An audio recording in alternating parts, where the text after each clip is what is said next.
일본이 우리나라 반도체 부품에 대한 수출 규제 일부를 완화했습니다. 일본 정부가 지난 7월 우리 대법원의 강제징용 판결에 대한 보복성 조치로 우리 기업의 일본 제품 수입을 때마다 일일이 승인을 받는 형식으로 제한했는데 그 규제를 일부 풀어준 겁니다. 일본의 이 같은 조치를 두고 한일 정상회담을 나흘 앞두고 나온 유화적인 조치가 아니냐 이런 평가가 나오는데요. 일본이 우리에게 단행한 수출 규제 3개 중 하나만 풀었다는 점, 또 우리나라가 여전히 수출 관리 우대 대상인 화이트리스트 국가에서 여전히 제외되어 있다는 점에서 일본의 태도 변화를 조금 더 지켜봐야 할 것 같습니다. 실제로 우리 정부는 일본이 자발적으로 수출 규제를 해제한 것을 두고 일부 진전이라고 평가하면서도 양국 간 문제를 해결하기엔 충분치 않다 이런 입장을 내놨는데요. 오는 24일에 열릴 한일 정상회담에서 조금 더 전향적인 조치가 나오길 기대해 보겠습니다. 시사평론가 김성환입니다. 선거법 개정 논의가 속도를 내지 못하면서 12월 임시국회 개최 전망이 불투명한 상황입니다. 민주당과 야3당의 협의가 진전을 이루지 못한 상황에서 자유한국당은 장외 집회를 이어가고 있는데요. 잠시 후 공동정치구역에서 자세한 이야기 나눠보겠습니다. 법원이 개를 정기로 감전시켜 도살시킨 사육업자에게 유죄를 선고하면서 동물 학대에 대한 경각심이 높아질 수 있을지 관심이 쏠리는데요. 더 깊이 있게 들여다보는 인터뷰 시간에는 동물 학대 실태와 근절 대책을 살펴보겠습니다. 김성환의 시사에는 청취자 여러분의 많은 관심과 참여를 기다립니다. 오늘 방송 내용과 관련해 의견이 있으신 분들은 문자 보내주십시오. 당첨된 분들께는 모바일 상품권을 보내드릴 텐데요. 참여하실 번호는 샵 9730이고요. 짧은 문자는 50원, 긴 문자는 100원의 정보 이용료가 부과됩니다. 콩 게시판을 통해서도 무료로 참여하실 수 있고요. KBS 라디오 유튜브 채널을 통해서도 실시간으로 시청 참여하실 수 있습니다. KBS 라디오 김성환의 시사야. 그럼 지금 시작하겠습니다.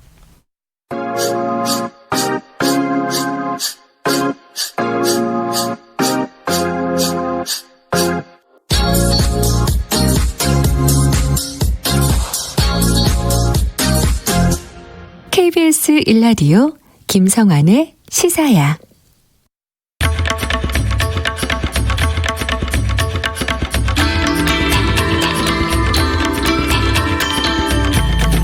공동정치구역.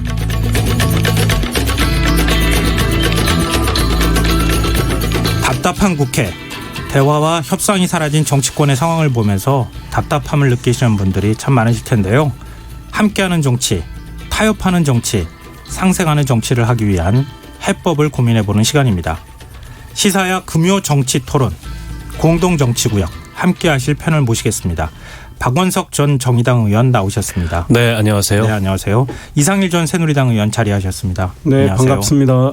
오늘은 특별 손님을 한 분 더 모셨습니다. 각 당의 입장이 첨예하게 엇갈리면서 여당의 이야기도 좀 들어봐야 할 것 같다 이런 생각에서 모셨는데요. 김형주 전 민주당 의원 나오셨습니다. 네, 안녕하세요. 반갑습니다. 세 분 요즘에 정말 바쁘시죠? 철이라 그런 거. 뭔 철인데 말을 이렇게 얼버무리세요. 정의당의 우리 정책위 의장님을 맡고 계신 박원석 의원님이 제일 바쁘신 것 같아요. 아니요, 지금 아닙니다. 그 이상일 전 의원님이 네. 심재철 원내대표 비서실장을 본인이 맡고 계시다고 하는 점을 강조하기 위해서 지금 던지신 거예요. 정말 바쁘실 거예요. 지금 요즘에 또 자유한국당은 농성 중이잖아요. 물론 정의당도 농성 중이지만 네. 더군다나 원내대표 비서실장을 맡으셨기 때문에 아마 기자들 전화도 엄청 받으실 거고. 전화는 그렇지만 근데 한국당은 빠진 채 소위 포플러스 원에서 계속 선거법 공수처법 협상이 있어서 우리 박원석 의원님이 바쁘실 거예요. 잘 안 되고 있어요. 그런데 지금 이런 분위기를 그대로 살려가면서 네. 좀 토론을 했으면 좋겠는데 첫 질문부터 제가 볼 때는 좀 뭔가 좀 서로 간의 의견이 엇갈릴 것 같다는 생각이 드는데요. 지난주 이 시간에 자유한국당이 임시국회 회기 안건에 필리버스터를 신청하면서 임시국회 본회의가 열리지 않았다 이런 이야기를 나눴는데요. 일주일이 지난 지금까지도 임시국회가 열리지 못하고 있습니다. 그래서 국회 공전의 책임 어디에 있다고 보시는지 한 말씀씩 부탁드립니다. 어느 분이 먼저 포문을 여시겠습니까? 여당이 하셔야죠. 예. 제가 생각할 때는 이제 솔직하게 말씀드리면 필리버스터 신청을 한 말하자면 의사방해 또 실제적으로 어떤 그 시간 연장을 말하자면 생각하고 있는 자유한국당의 책임도 있지만 네. 민주당의 책임도 있다고 생각이 듭니다. 그러니까 실제적으로 자유한국당이 필리버스터를 안 하더라도 실제로 4+1에서 합의체제를 만들지 못해서 그 시간 내에 말하자면 본회의가 열리더라도 네. 자결정을 해내기 어려웠던 사항도 솔직히 인정하고 넘어가야 되지 않느냐라고 하는 생각에서 저는 어떤 누가 누구를 공방할 수 있는 상태가 솔직히 아니다. 현역 국회의원들의 책임이 다 공이 있다. 저는 그렇게 생각이 듭니다. 근데 먼저 여당 쪽에서 나오신 분이 이렇게 네. 몸을 바짝 낮추시면은 다른 분들이 뭔가 공격하기가 굉장히 어려워질 것 같은데. 그러니까 아주 고도의 전략 전술. 자, 그러면은 그 4+1의 한 주체이신. 예, 아니 저도 김영주 네. 의원님하고 생각이 비슷한데요. 네. 이제 국민들의 시선에서 보면 여야 가릴 것 없이 다 문제죠. 다 문제고 물론 이제 국회라는 게 늘 정치적으로 누가 먼저 원인 제공을 하냐, 누구의 더 큰 책임이 있느냐 이걸 가지고 많이 다투긴 합니다만 네. 지금 이제 올해가 불과 이제 얼마 안 남았지 않습니까? 열흘 남았습니다. 열흘 남았는데 민생 법안 지금 거의 200건 가까이 네. 처리가 안 되고 있고 그리고 그 내용들은 거의 다 합의가 되는 사항들인데 그리고 선거법 지난 1년 내내 이거 가지고 옥신각신했습니다만 지금 자유한국당은 아예 이제 선거법 논의를 연동형 비례대표제를 전제로 한 논의를 거부하니까 그렇다 쳐도 네. 4+1 패스트트랙에 이 선거법을 올려놓은 당사자들 사이에서도 합의가 안 되고 있어서 국민들이 좀 피로감을 느끼지 않을까 이런 점이 좀 굉장히 염려스럽고요. 네.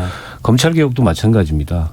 지난 이제 조국 전 장관 그 정국 그 사태를 지나오면서 굉장히 사실은 검찰개혁 문제를 둘러싼 여론이 뜨거웠는데 이것도 지금 마무리가 안 돼 있어요. 그래서 지금 시점에서는 누구 탓을 하기보다 어떻게 보면 공동 책임이라는 점을 느끼고 이렇게 저는 계속 이 뭐랄까요 좀 적대적인 그러나 비생산적인 이런 적대성만 국회에서 보인다면 저는 이 기성정당 체제나 기성정치 체제가 총체적으로 불신받고 어쩌면 붕괴될 수도 있다. 이런 위기감마저 들거든요. 네. 그런 면에서 봤을 때 여야 가릴 것 없이 큰 당 작은 당 가릴 것 없이 조금은 더 책임감을 느껴야 되는 시점이 아닌가 싶습니다. 네, 두 분의 말씀이 다 이렇게 되는데요. 지금 이상현 의원께서는 말씀이 좀 다르실 것 같아요.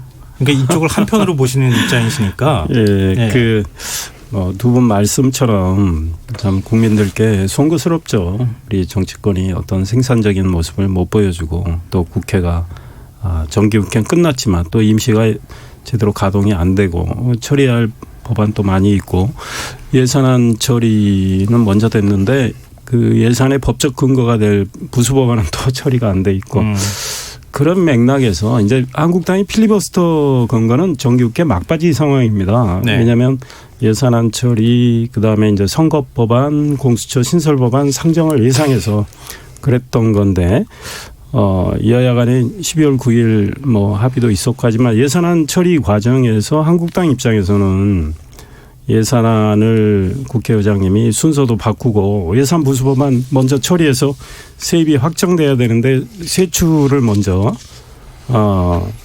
골자로 하는 예산안을 처리를 하셨고 그 바람에 불법 예산 상태가 지금 지속이 됐는데 이 문제와 관련해서 사실은 민주당과 의장님이 네. 좀 사과의 뜻을 밝히고 다시 임시를 열어서 또 풀어가자 하시면 저희도 그 예산 부수 법안하고 민생 핵심 법안들 충분히 처리할 수 있다. 그러니까 다음 주 월요일부터 좀 여야가 정치력을 좀 발휘했으면 좋겠다 이런 생각입니다. 네. 이렇게 몸을 낮추시면서 책임은 여당으로 살짝 돌리시는 그런 태도를 보이셨는데요. 실질적으로 저도 좀 네. 방금 예산 문제 아쉬운 게 거의 보니까 예산 처리하는 데 있어서 접점까지 갔더라고요. 처음에는 6조를 깎는다 했다가 마지막에 1조 6천억 깎기로 한국당 이런 정도의 거의 민주당 몇천억이면 사실은 개수조정소위에서 잘 차수 변경을 해서 심재철 원내대표의 말하자면 어떤 그 입장들을 좀 고려하는 선에서 충분히 논의할 수 있는데 좀 과정 관리들이 조금 거칠게 되는 과정에서 그 뒤에 국채 공전의 어떤 원인 제공을 받게 되는 이제 그리고 방금 말씀하셨다시피 사실은 예산 통과는 됐으나 부수법안 통과가 안 됐고 더군다나 지금 이제 총리부터 해가지고 줄줄이 더 중요한 의제들이 남아 있는 거거든요. 네. 공수처법도 그렇고 그런데 하루하루 이제 총선 예비 후보 등록이 이미 된 상태고 그래서 여러 가지 조금 더 아닌 게 아니라 민주당에서 조금 더 기민하게 한쪽은 자유한국당 원내대표의 말하자면 입지를 좀 살려주는 의미의 정무적 판단을 했어야 되고 또 한편으로는 개혁 자체의 측면에서 처음에 어떤 어깨동무를 했던 4+1 체제가 갖고 있는 고유 정신을 지키려고 하는 네. 이제 그런 부분에 대한 어떤 전략적 판단이 있어야 되는데 오히려 더 민주당이 중간에 갇히는 꼴이 되고 있지 않느냐 그런 생각도 듭니다. 일단 청취자분들의 의견을 제가 먼저 네. 좀 전해드리면서 네. 지금 얼마나 청취자분들이 이 사안에 대해서 국회를 비판하는지 네. 지금 막 문자가 들어오고 있는데요. 휴대전화 뒷자리 7583 쓰시는 청취자분께서 국회의원들도 문호동 무임금 적용합시다. 여야 할 것 없이 제 밥그릇만 챙기고 국민은 없습니다. 이런 의견 주셨고요. 2813님 연말까지 개혁입법이 통과 안 되면 4월 총선까지 임시국회 해산해야 합니다. 국회 해산 요구까지 지금 하셨고요. 지금 7124님 안타깝습니다. 국민들이 국회를 걱정하고 국회에서 국민들을 걱정해야 되지 않을까요? 이런 의견도 주셨습니다. 그만큼 지금 국민들의 여론이 굉장히 안 좋다 이렇게 볼 수 있는데요. 그러면은 현실적으로 민생 법안하고 예상 부수 법안이라도 먼저 좀 처리해 놓고 그다음에 지금 선거법 협상은 뭐 줄다리기를 하든 그렇게 해야 되는 상황 아니겠습니까? 뭐 국회 일단 문을 열어야 되잖아요. 이 얘기는 이상일 전 의원께서 먼저 얘기해 주시면 제가 좋겠어요. 이미 말씀드렸지만 예산안 그렇게 처리된 상황에서 이제 한국당 입장에서는 그 사실 강경투쟁을 일주일 했습니다. 우리 입장에서는 문희상 의장이 그렇게 나올지도 몰랐고 순서를 바꿔서 예산안을 이렇게 먼저 처리해서 불법 예산 상태를 만들이라고는 상상도 못했는데 그래서 일주일 동안 이제 우리의 목소리를 냈고요. 아마 다음 주에 그러니까 민주당이 원포인트 국회 이야기를 했는데 네.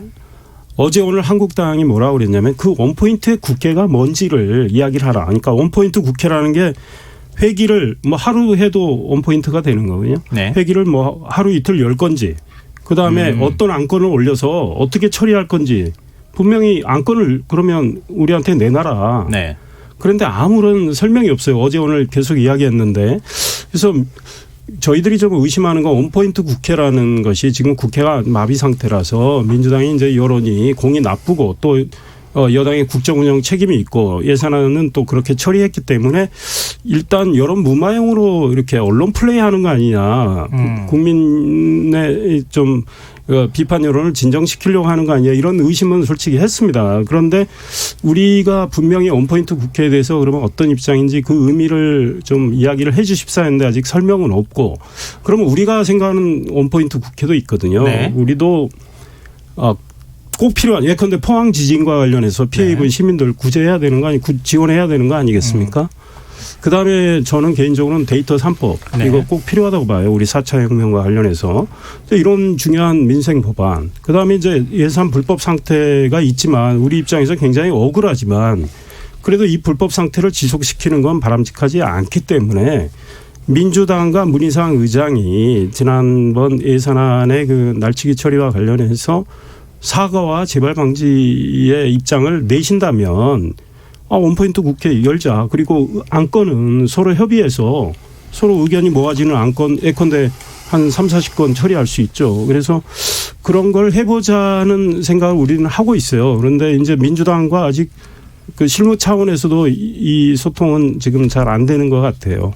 아니, 그러면은 전제 조건으로 사과를 먼저 해야지 지금 열 수 있다는 겁니까? 보세요. 그 예산안과 지난 12월 10일 예산안 처리 과정의 그 문제는 옛날에 새누리당, 한나라당 국회의장 출신들 그렇게 안 했습니다. 그런데 문희상 의장님 의회 민주주의자임을 자처하셨는데 예산안이 그 순서를 예산 부수법안보다 먼저 올려가지고 원래 순서에 예산안은 밑에 있었어요. 네. 그걸 바꿔서 그렇게 처리하시고 이렇게 한 데 대해서 전혀 사과도 안 하시고 게다가 우리가 수정 예산안을 냈는데 그에 대해서 우리의 입장을 제안 설명할 기회도 안 주시고 네. 방망이를 두드리셨으니까 그에 대한 사과는 하셔야죠. 그리고 네. 민주당도 의장님과 그렇게 했으니 민주당도 유감 표명이나 사과를 해야 되는 거 아니겠습니까?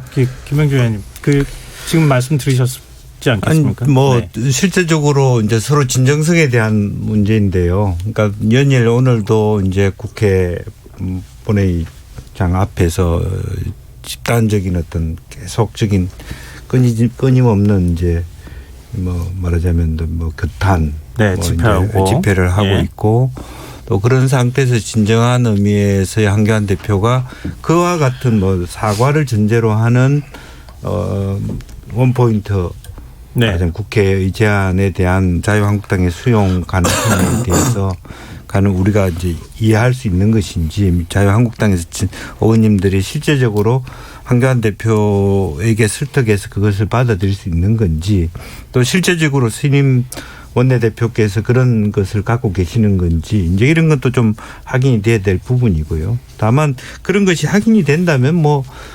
국회의장님이 하실 어떤 사과를 우리가 하시라고 말하기는 참 어려운 부분이지만 네. 만약에 이제 우리 당 자체로서 그렇게라도 정말 데이터 3법 또 필요한 민생 법안 이제 하고 또 실제로 뭐 예산 부수 법안까지 욕심을 내 본다면 네. 그것은 저는 의미 있는 제안이라고 생각이 들어요.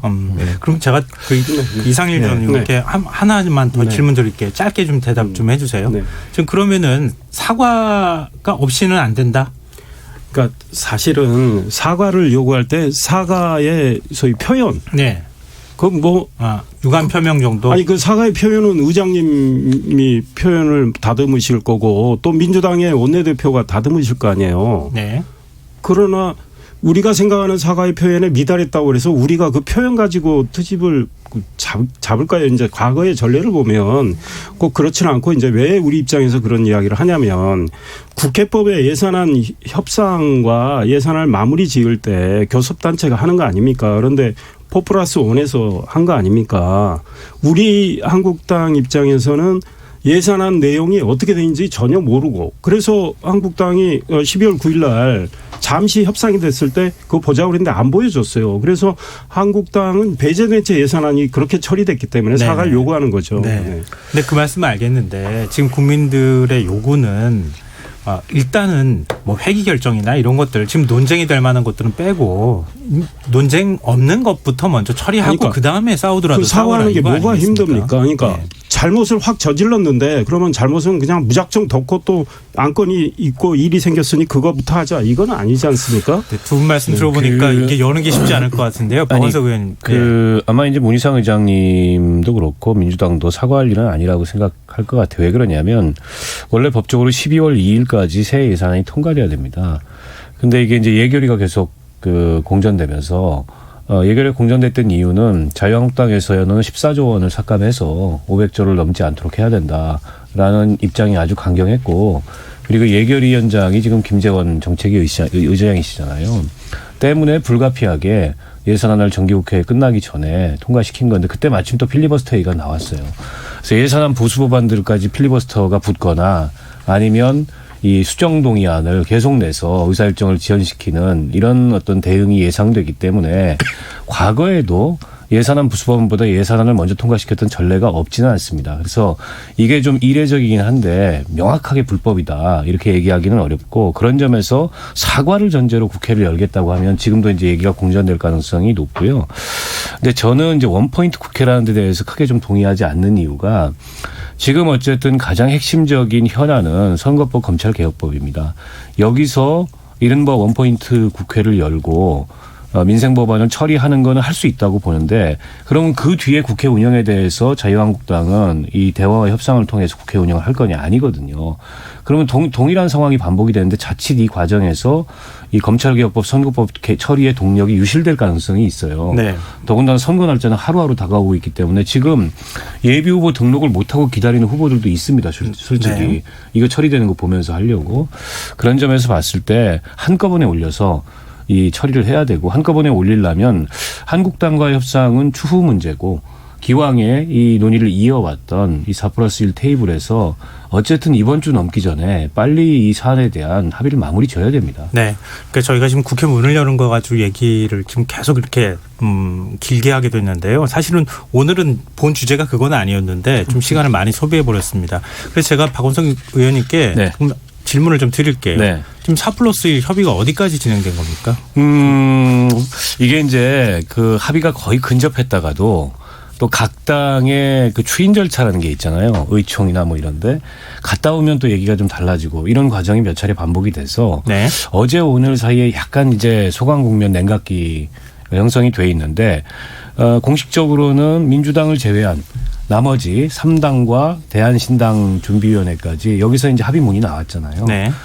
그에 기초해서 이 캡을 씌우는 이른바 30석의 캡을 씌우는 준준 연동형을 받을 테니 석패율은 원칙적으로 하자. 다만 석패율을 어느 범위까지 할 건지는 이제 협상해 보자 이랬는데 민주당 내부에서는 재고를 해달라. 네. 그게 아마 의총의 의견을 수렴해서 나온 결과인 것 같아요. 그래서 민주당 내부도 의견이 완전히 통일되어 있는 것 같지는 않고 여전히 석패율에 대해서는 굉장히 강경론이 있는데 그마저도 예를 들어서 처음엔 이게 12석이었는데 석패율이 이걸 이제 6석으로 축소하자는 안을 냈다가 네. 더 축소하자는 안마저도 못 받겠다. 아예 석패율을 두지 않으면 안 된다라고 나온다면 정의당도 정의당이지만 예를 들어 민주평화당이나 바른미래당이나 이 내부에서도 굉장히 강력한 반발들이 있어서 또 이게 공전되는 상황이 올 수 있거든요.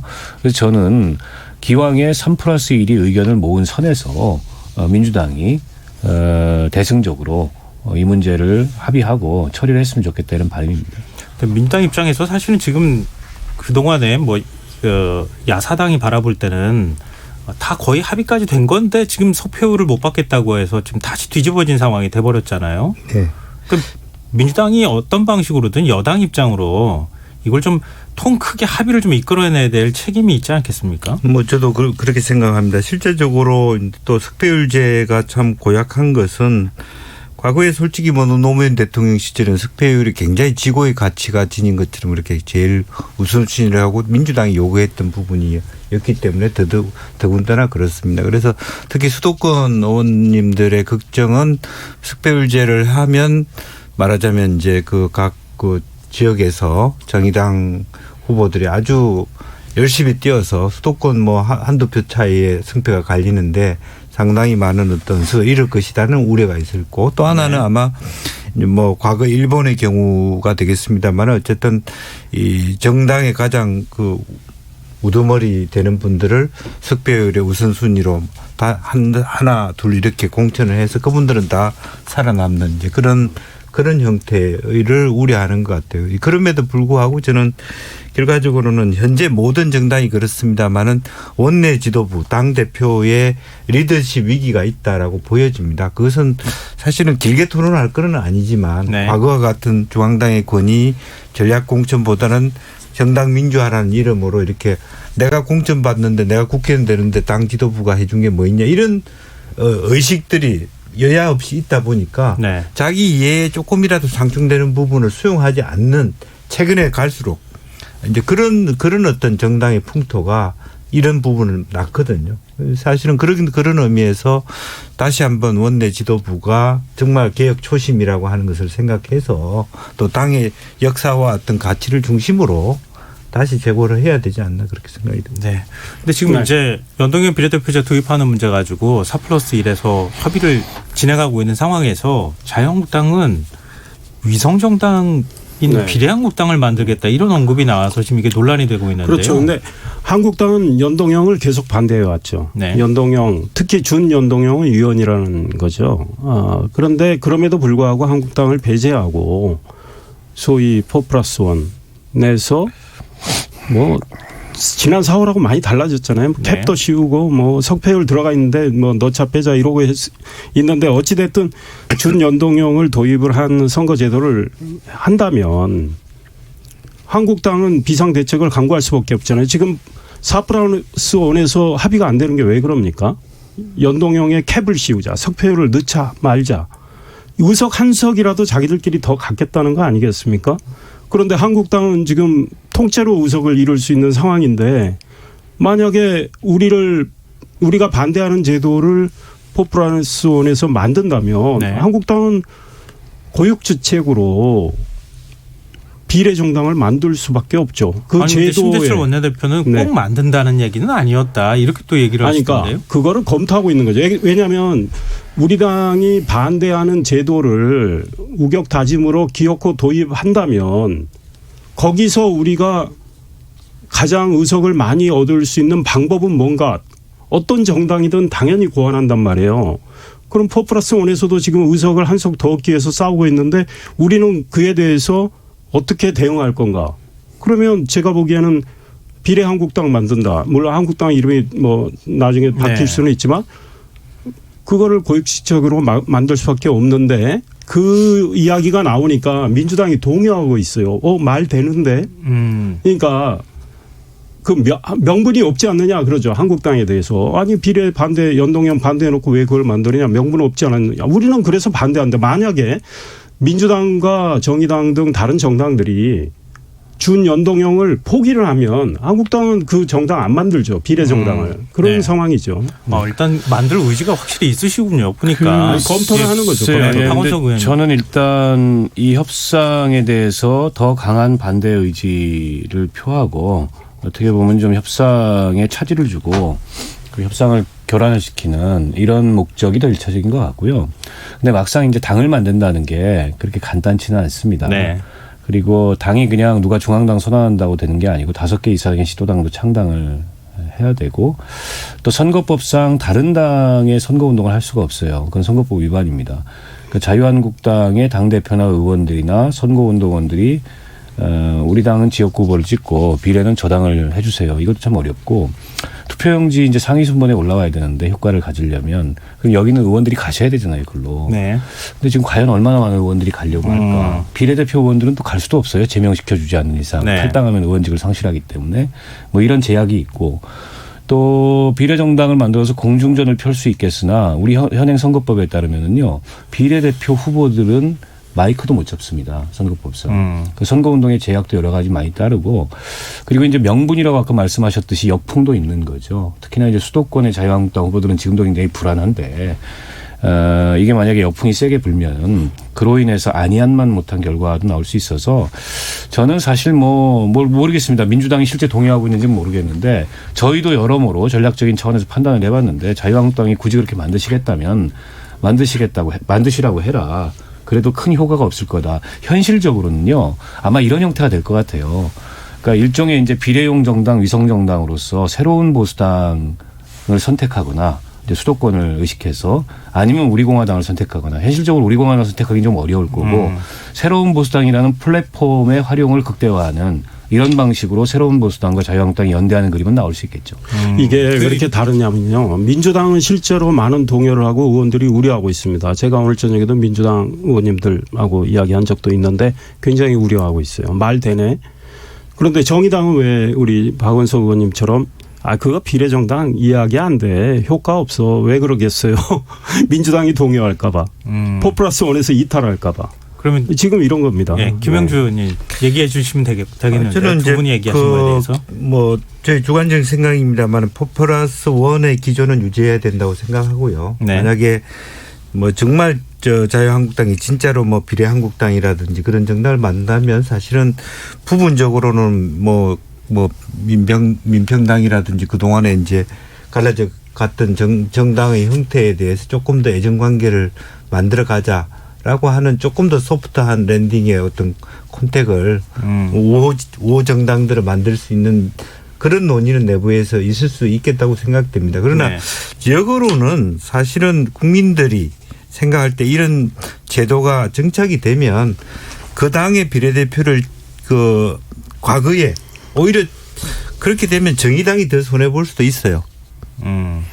말하자면 민주당의 지역 후보를 찍고 말하자면 그 비례대표는 정의당을 찍었던 분들이 이게 연동형이 된다고 했을 때 정의당을 찍기보다는 민주당에도 비례대표를 찍는 역경향도 생기게 된다고 보여지거든요. 그렇게 됐을 때 자유한국당이 과연 그렇게 힘든 일들을 가설 정당을 다시 세워야 되느냐를 제고할 수도 저는 있다고 봅니다. 왜냐하면 그 제도가 되면 한국당은 굉장히 전략적으로 움직일 거예요. 그리고 한국당 지지층이나 당원들은 그게 움직입니다. 그러니까 선거운동은 다른 정당 못하게 돼 있지만 소위 말해서 전략적으로 다 움직이게 되고요. 근데 이게 비정상 아닙니까? 비정상이죠. 알바니아에서 네. 준연동형 이런 비슷한 제도를 해가지고 이런 식으로 위성정당 만들어서 했어요. 그런데 해보고 나서 이건 아니다 해서 폐기했습니다. 그러니까 포플러스1에서 연동형, 준연동형 100% 연동형은 또 모르겠습니다. 이 캡을 씌우는 30석의 캡을 씌우는 준연동형 포기를 하면 이런 쓸데없는 논의 할 필요가 없어요. 그게 사실 여기까지 온 것을 가지고 보게하라고 그러니까 얘기하는 이걸 뭐 거고. 하지 말라 그런다고 안 원래 할 수 있는 뜻만 상황도 보면 아니고. 사실은 이제 100% 연동형을 한국당이 반대하셔서 여기까지 오게 된 거예요. 소선거구제에서 사실은 중선거구제의 의미를 지니기 때문에 네. 사실은 독일에서도 이와 같은 형태 또 일본에서 이러한 형태를 항상 고민하는 거고 결과적으로는 제도는 완벽한 제도는 없습니다. 그러나 네. 조금 더 국민들의 표의 대표성들을 고양시켜주기 위한 연구를 하다 보니까 이런 여러 가지 기형적으로 보이지만 사실은 그것이 큰 틀의 생각할 때는 사실은 중앙선관위가 근거에서 이 이야기가 시작된 거잖아요. 제가 우리 청취자들께서 약간 네. 오해가 있었을 것 같아서 알바니아 사례를 자꾸 한국당에서 거론하시는데 그러니까 OECD 국가인 대한민국이 뭐 알바니아 사례를 참고해서 얘기할 필요는 없을 것 같고요. 아니 그리고 알바니아에서 이제 한국 제도를 왜 도입합니까? 그 제도를 통해서 그 당시에 의석을 좀 얻었던 알바니아 공화당이라고 있습니다. 네. 여당이 위성 정당이었는데 이거는 여당보다 그 전에 그 제도가 도입되기 전에 만들어져 있던 정당이에요. 즉 자유한국당이 우리 공화당의 플랫폼을 활용하겠다. 새로운 보수당의 플랫폼을 비례정당으로 활용하겠다. 이건 말이 되는데 제도가 바뀌고 나서 정말 이번 선거에 비례만을 위해서 새로운 정당을 창당한다는 거는 저는 굉장한 역풍을 맞을 가능성이 높다고 봅니다. 일단 뭐 현실성이 있다 없다 뭐 서로 간의 준연동제 좀 그 연동형 비례대표제를 포기하면은 우리도 안 하겠다. 뭐 이런 서로 입장이 좀 엇갈리고 있는 상황인데요.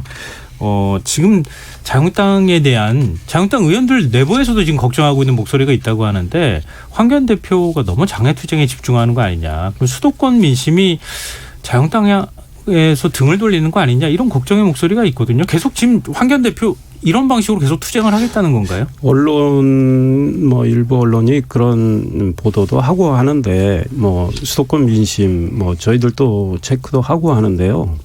예산안 처리를 여당이 저렇게 하고 나서 이제 뭐 일주일 좀 지난 상황입니다. 그러니까 강하게 투쟁할 땐 투쟁하는 국면이 있는 거고 그다음에 이 투쟁의 어떤 동력을 가지고 또 협상력을 높여서 또 협상을 해서 물꼬를 틀 수 있는 또 그런 그 타이밍이 있는 거거든요.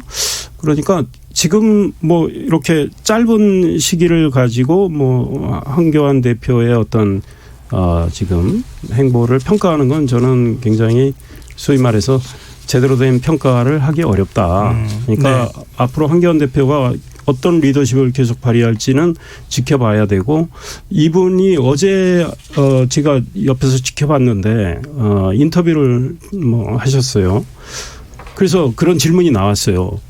황교안 대표가 내가 생각하는 저기는 우리 대한민국의 정체성을 확실히 지키고 나는 이 소위 보수 우파뿐 아니고 중도의 이 생각을 가진 이런 분들을 늘 염두에 두고 있다. 그래서 한국당의 외연을 어떻게 하면 좀 더 확장해 나갈지 많은 생각을 하고 있다. 이제 이런 말씀을 하고 있어요. 그래서 네.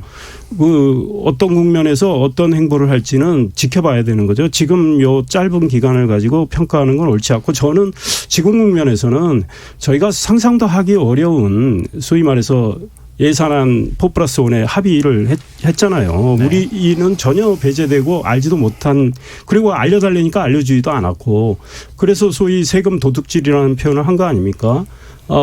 그런 상황에서 우리가 어떻게 강하게 투쟁을 안 하겠습니까? 그러니까 네.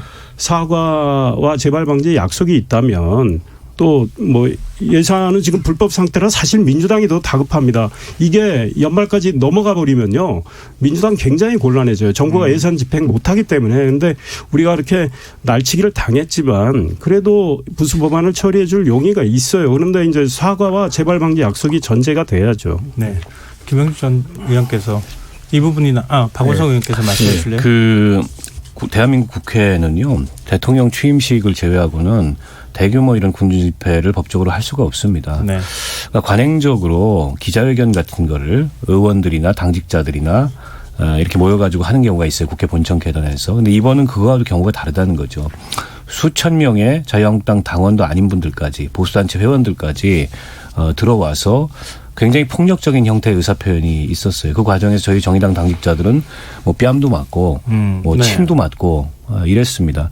그러니까 이거는 사실은 도를 넘어선 거예요. 아니 자유한국당이 광화문에 가서 집회를 하든 장외투쟁을 하든 그거는 자유한국당의 전략적이고 전술적인 선택일 수 있기 때문에 그에 대해서는 뭐 저희가 평가할 수 있겠습니다만 뭐 찬성한다 반대한다 사과하라 이런 문제가 아닌데 법적으로 집회가 금지된 국회 내에서 대규모 군중을 동원해서 그것도 폭력적인 의사표현을 하는데 자유한국당이 조직적인 그런 뒷받침과 기여를 했다는 거죠.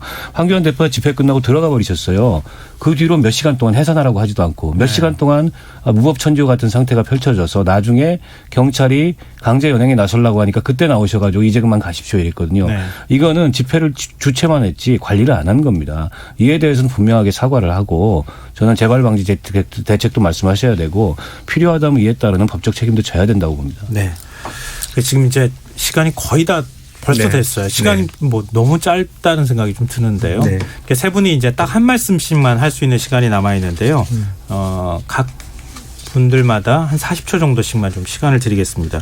지금 그 민주당 입장에서 청와대도 뭐 최근 언론 보도에 대해서 여러 비판적인 입장을 좀 취하기도 했었고 자유한국당은 또 삼진아홉제 도입한다고 그렇게 얘기했거든요. 지금 언론 보도에 대해서 어떤 태도를 취해야 되는지 이 부분에 대해서 한 말씀씩만 하고 오늘 정리했으면 좋겠습니다. 언론 보도에 대해서는 사실은 뭐 저는 이제 청와대가 그동안의 언론 보도에 대한 평가들을 너무 세세하게 많이 한 부분은 조금 과한 부분도 있다고 생각이 들고요. 네. 또 한편으로는 언론에서 너무 과도하게 어떤 그 실제로 중심에서 벗어난 보도한 부분도 있을 수 있다고 생각이 드는데 어떤 그럼에도 불구하고 언론 보도는 자유를 신장하는 최대한의 어떤 언론의 자유를 신장하고 옹호하는 측면을 지키면서 그렇지만 이제 사실 왜곡에 지적하는 것이 맞지 않나 그렇게 생각됩니다. 네. 박원석 언론이 뭐 네. 원하는 입맛대로 잘 안 되죠. 네. 그리고 경우에 따라서 굉장히 억울하고 이런 것도 있는데 그렇다고 해서 뭐 삼진아웃제라든지 아예 언론의 접근권 자체를 제한한다든지 이건 이제 사실 바람직하지도 않고 가능하지도 않을 거라고 봅니다. 네. 이상입니다. 그렇습니다. 저도 언론인 출신인데 언론은 사실 비판이 생명입니다. 그러니까 물론 언론의 보도 때문에 불편할 수 있죠. 그러나 그 불편한 마음을 표출하는 방식은 좀 더 좀 의연하고 품격이 있어야 된다 이런 생각하고 있습니다. 다른 사안은 몰라도 언론 문제에 있어서만큼은 공동 정치 구역이 만들어지지 마지막이라서 않았나 그런가 봐요. 아니 근데 네. 그건 자유한국당이 지금 삼진아웃제도 사실은 저는 조금 개인적으로는 어떤 논의를 거쳐서 나왔는지 개인적으로는 잘 모르지만 네. 기존에 충분히 언론에 대해서 얼마든지 항의할 수 있고 불만을 표출할 수 있는 제도가 있다. 그런데 그 기존 제도를 활용하는 게 더 낫지 않을까 이런 생각입니다. 역시 기자 출신이라서 네. 오늘 마감해야 될 시간이 다 됐습니다. 공동정치구역 오늘은 여기까지 하겠습니다. 지금까지 박원석 전 의원, 이상일 전 의원, 김영주 전 의원 세 분과 함께했습니다. 오늘 고맙습니다. 고맙습니다. 감사합니다. 완자로 시작하는 말 완전히 완벽한 완두콩 완타치 김성환의 시사야. 평일 밤 10시 5분 여러분을 찾아갑니다. KBS 1라디오 김성환의 시사야. 어제였죠. 법원이 개를 전기로 감전시켜 도살한 사육업자에게 유죄를 선고했습니다. 법원이 식용 목적으로 개의 입에 쇠꼬챙이를 대 전기 도살하는 것은 동물보호법을 위반한 것이다라고 처음 인정한 건데요. 오늘 이슈와 인물을 더 깊이 들여다보는 인터뷰 시간에서는 이번 판결이 갖는 의미 그리고 동물학대 실태와 문제점에 대해서 동물자유연대 조희경 대표와 얘기 나눠보도록 하겠습니다. 조 대표님 안녕하십니까? 네, 안녕하세요. 네. 우선 청취자분들의 이해를 돕기 위해서 이번에 이제 그 판결이 난 사건이 어떤 거였는지 설명을 좀 해주세요. 예. 근본에 이제 판결이 난 사건은, 2011년서부터 2016년 약 5년 동안, 농장을 운영하면서, 전기로 개를 죽여서, 식용으로 유통시킨 이 사람에 대해서 이제 네. 불법 행위를 규정하는 그런 사건이었습니다. 근데 지금 1심과 2심에서는 무죄 판결이 나지 않았습니까? 근데 네. 지금 이 판결이 다시 뒤집힌 건데 유죄로 판단한 어떤 근거가 있을까요? 배경이? 1심과 2심에서 이 사람 이제 피고인자 이 사람의 주장을 받아들인 근거가 전기로 동물을 죽이는 것은 실제로 그 축산물위생법에 축산물위생관리법에 전살법이라는 것이 있어요. 네. 그렇기 때문에 개를 전기로 죽이는 것은 이거는 어떤 합법적인 그 관점으로 이제 볼 수 있다라고 판결을 한 건데, 그러나 실제로 전살법이라는 것은 동물을 바로 죽이는 수단이 아니고 동물을 죽이기 직전에 무의식 상태, 그런 상태를 만들어서 고통을 덜 받게 하는 그 전 단계의 것이지 직접적으로 죽이는 그런 것은 아닙니다. 그래서 이 부분을 가지고 많이 쟁점이 됐는데, 네. 이 전기 도살하는 방식이 직접적으로 지금 죽음에 이르게 하고 있는 거잖아요. 이것이 잔인하지 않다고 볼 수는 없다라는 것이 이번 재판부가 판단한 것입니다. 그러니까 이번에 대법원이 이런 그 판결을 하고 이게 이제 일종의 판례가 되지 않겠습니까? 네네. 같은 방식으로 만약에 개를 도살했을 경우에 이거는 이제 유죄가 된다라고 하는 것을 대법원이 이제 그 판례로 남겼기 때문에 앞으로도 유사한 사건이 있을 때 똑같은 판결이 되는 거겠네요. 나오겠네요. 그렇죠. 일단 지금 전기로 죽이는 것이 대부분이고, 그리고 이제 목매달아 죽이는 것은 이미 불법으로 규정돼 있고요. 그렇기 때문에 앞으로 이제 전기로 죽이는 행위에 대해서는 계속 이제 불법성이 인정이 될 수 있는 사례가 되는 거죠. 근데 이제 개를 도살하는 방법에 관해서는 이렇게 유죄 판결이 났는데 이게 좀 더 확장을 하자고 한다면 그 동물에 대한 우리의 인식을 어떻게 할 것인가, 또 식용의 문제를 어떻게 할 것인가, 이런 문제까지도 좀 확장할 수 있을 것 같은데요. 대표님은 이번 판결이 갖는 의미 어떻게 보고 계십니까? 이번 판결이 갖는 의미는 개의 지위에 대해서, 사회적인 지위에 대해서 규정한 것이다라고 이제 볼 수 있을 것 같아요. 사실 지난 1심, 2심에서 이 사람이 그 무죄가 됐지만 대법원에서 뒤집은 거거든요. 네. 그 당시 대법원의 그 무죄를 선고한 그 원심을 파기환송한 그 이유를 보면은 이것이 이제 잔인한 방법인지 여부는 사회 평균의 입장에서 그 시대의 사회 통념에 따라서 객관적이고 규범적으로 판단되어야 한다라고 명시를 했었어요. 네. 이것은 다시 말해서 개에 대한 존재, 그리고 개를 먹기 위해서 죽이는 행위에 대해서 단지 이 어떤 죽이는 방식에 대한 문제라기보다는 그 시대의 사회 통념에 따라서 어떻게 볼 것인가라는 것을 그 질문을 이제 대법원에서 던져준 거거든요. 네. 그거에 따라서 이 전기로 죽이는 행위에 대해서 이번 다시 이제 그 고법에서 이 부분을 잔인하게 본 것이죠. 네네. 그런 면에서 봤을 때 개를 죽이는 행위, 특히 먹기 위해서 죽이는 행위에 대해서 우리 사회에서 이것은 사회 통념적으로 잔인하다고 볼 수 있다라는 의미가 거기 내포졌다고 볼 수 있겠습니다. 지금 근데 일각에서 육견협회는 전기도살 자체가 불법이 아니다, 이렇게 하면서 지금 이번 판결에 대해서 반발하고 있거든요. 여기에 대해서는 어떻게 생각하십니까? 이제 그쪽에서 입장은 그 기존에 그 축산물위생관리법에 나오는 그 근거